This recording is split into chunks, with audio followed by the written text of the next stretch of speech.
She missed her stop by accident and landed in the same town her mother never wanted to speak of again. Clara Jennings was supposed to be in Lyon, not a nameless station surrounded by mist, hills, and the kind of silence that pressed against your skin. The announcement had been muffled, the train was early, and she'd stepped off before realizing her mistake. By the time she turned to reboard, the doors had already shut. She stood on the empty platform, suitcase by her side, phone dead, fog curling around her ankles like memory. The station sign read Verlac. She frowned. The name stirred something, not recognition, just discomfort. It was a name her mother had whispered once in the middle of an argument, followed by, "That place has nothing good in it. Not anymore." But there it was. Verlac. Clara pulled her coat tighter and began walking. The town itself looked like a postcard left out in the rain. Cobblestone streets, shuttered bakeries, ivy-covered fences. A quiet beauty clinging to something much older. She found the inn by accident. It was tucked behind a chapel, lanterns glowing softly. The sign above the door read, Maison des Échos, House of Echoes. Inside, the air smelled like lavender and dust. A woman at the front desk greeted her with a warm smile and the kind of French that felt practiced, gentle. "You're not from here," the woman said kindly. "No, wrong train," Clara muttered, rubbing her arms. "Or the right one," said a voice from behind her. She turned. A man stood at the fireplace watching her with an unreadable expression, not curious. Recognizing. "You're Evelyn's daughter," he said. Clara's heart skipped. "My mother?" He nodded once, slowly. "I haven't seen her in 30 years, he said, "but you look just like her, especially the way you frown when you're lost." Clara stepped back, and for the first time in her life, she realized she might not know her mother's story at all. Clara didn't answer right away. The man didn't press her. He just nodded politely and returned to his armchair near the fire, flipping open a leather-bound book like he hadn't just cracked open the silence her mother had spent years keeping sealed. The innkeeper, sensing tension, offered Clara a key and a cup of chamomile tea. Upstairs, the room was small, warm and filled with old photographs of vineyards and couples from another time. Clara sat on the bed, staring at the key in her hand, heart pounding. Evelyn Jennings had never liked questions, especially not about France, especially not about the time before Clara's father. Growing up, if Clara ever asked, "Where did you meet Dad?" her mother would answer, "Somewhere I never meant to stay." If she asked anything more, the subject changed, or the mood soured. But now, in a village her mother had once abandoned, a stranger had recognized her by the shape of her face. She pulled out her journal and jotted one line. "Wrong train, right place." The next morning, she came down to breakfast and found the man already there, reading alone. She poured coffee, sat nearby, and finally asked, "How did you know her?" He looked up, gaze steady. "She saved my life, and then she broke my heart."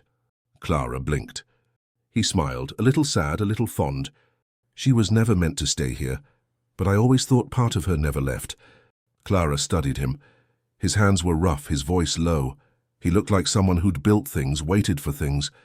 "You knew her well," she said carefully. "I loved her," he said simply. Silence. Then he stood. "I'm Luke," he said, offering his hand. "Clara?" He nodded. "I know." And something in his voice made her wonder if he'd been waiting for her too.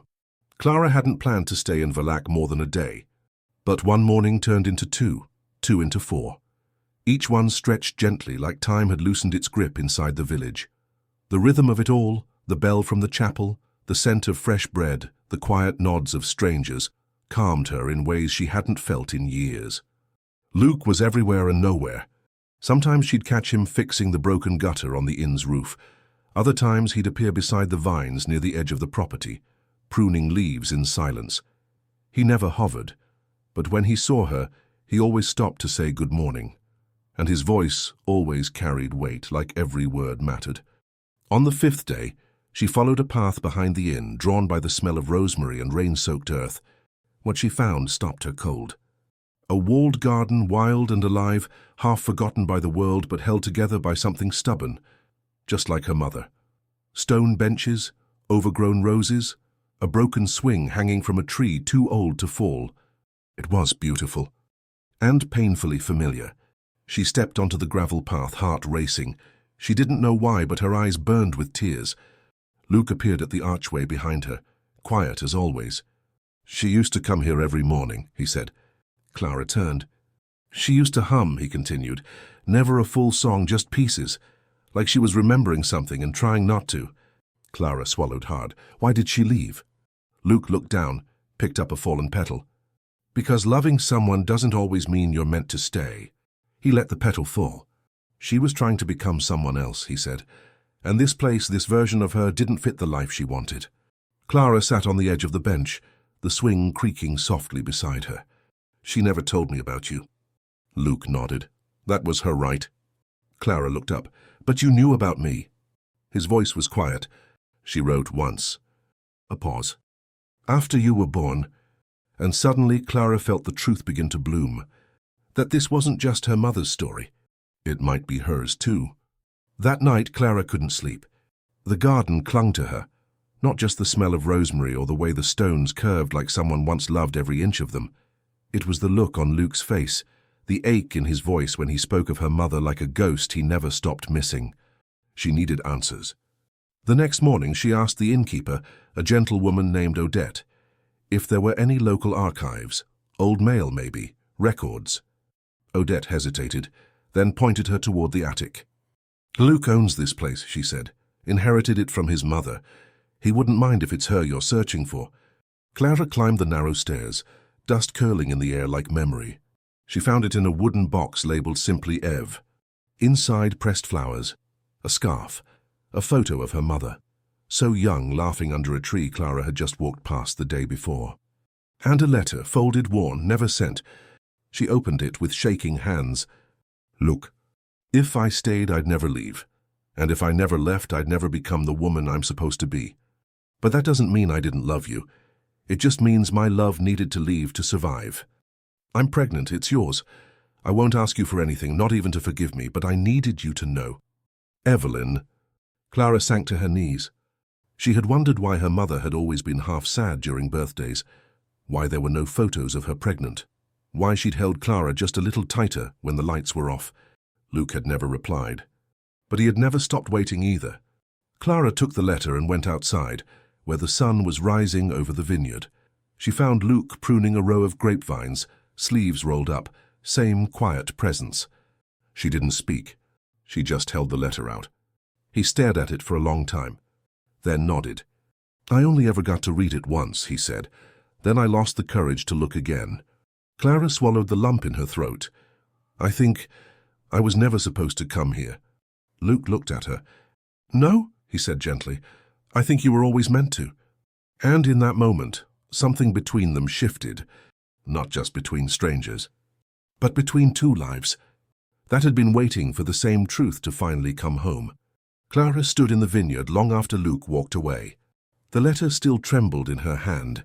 She reread it over and over, trying to imagine her mother, not as the woman who raised her, strict and self-contained, but as someone young and terrified, standing at the edge of love and leaving. Later, back in the inn, she sat on the windowsill of her room with the letter beside her, watching people move through the quiet square below. Everything about Verlac felt like it had been built for holding secrets, the way the wind curled, the way doors closed softly. She pulled out her phone and flipped through old photos of her mother, birthday cakes, school plays, tightly composed smiles. And then she remembered something. An album her grandmother had passed down before she died, a box of old photos stored on a dusty shelf back home. Clara had never looked closely at it before, but one picture flashed in her memory now, her mother in a garden, wearing a linen dress, standing beside a man. Was it Luke? The thought made her stomach flip. She called her cousin, asked him to dig through the box, send her anything marked France. An hour later, the photos came through. Clara scrolled through faded black and whites, until one stopped her cold. There they were. Her mother, younger than she'd ever seen her. Hair loose, smiling at the camera, standing with Luke under a tree with twisted roots. Behind them, the swing. The garden. Clara covered her mouth. This wasn't just a chapter her mother had hidden. This was the origin of her. She printed the photo at the corner shop, slipped it into her coat and walked to the garden without knowing why. Luke was already there, not surprised to see her. Clara handed him the photo. He took it like it might fall apart. "She smiled like that right before she left," he whispered. Clara sat beside him on the stone bench, not speaking for a while. Finally, she asked, "Did you ever wonder what would have happened if she'd stayed?" Luke didn't answer for a long time, then said, "Every single day."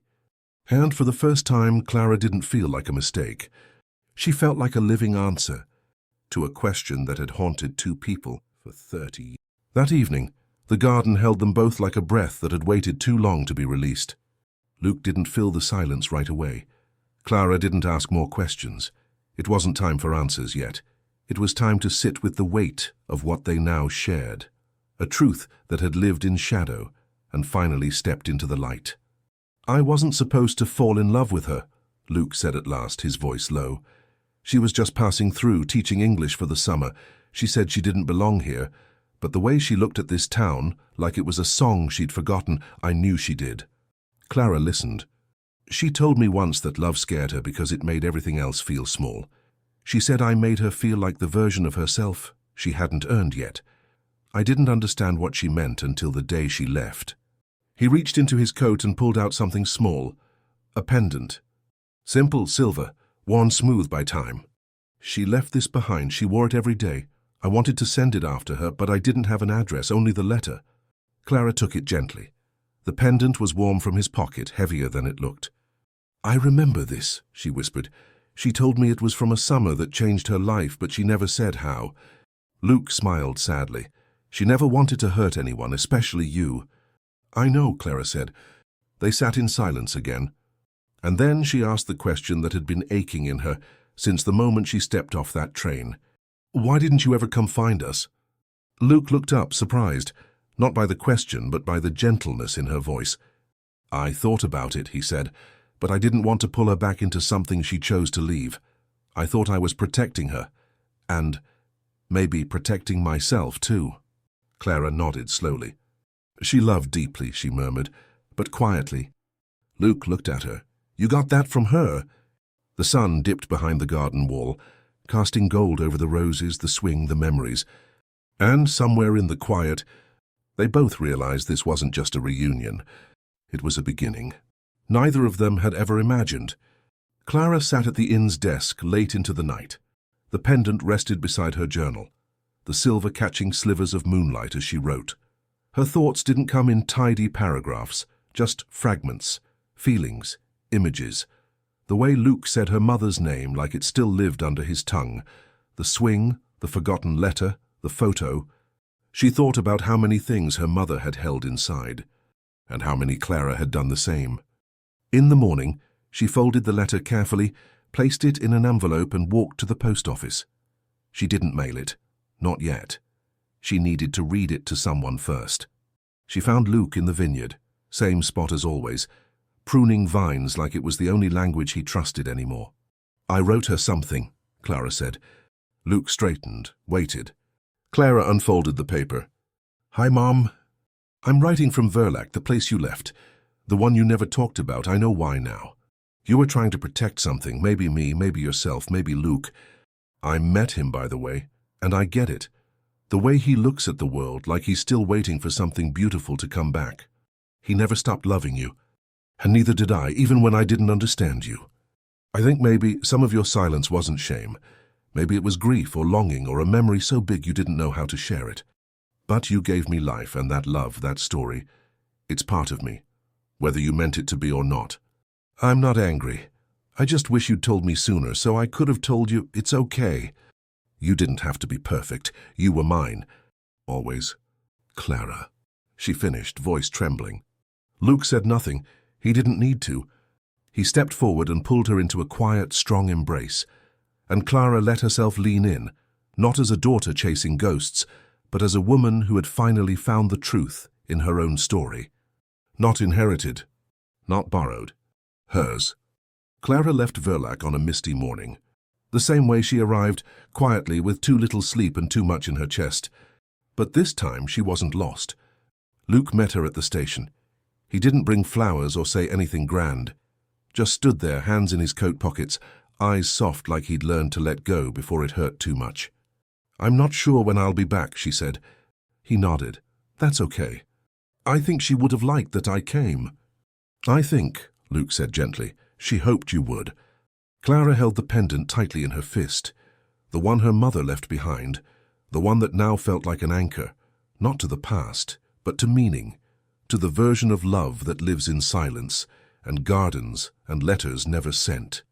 She stepped forward, hugged him, not as a daughter saying goodbye to her mother's love, but as a woman saying thank you to the man who had waited, and still chose tenderness. "Take care of the garden," she whispered. Luke smiled. "It remembers you now." As the train pulled away, Clara sat by the window, the village fading behind trees and fog. She opened her journal and wrote just 2 words. She stayed. Not her mother. Herself. In memory and meaning. In the kind of love that doesn't ask to be remembered, because it never truly left.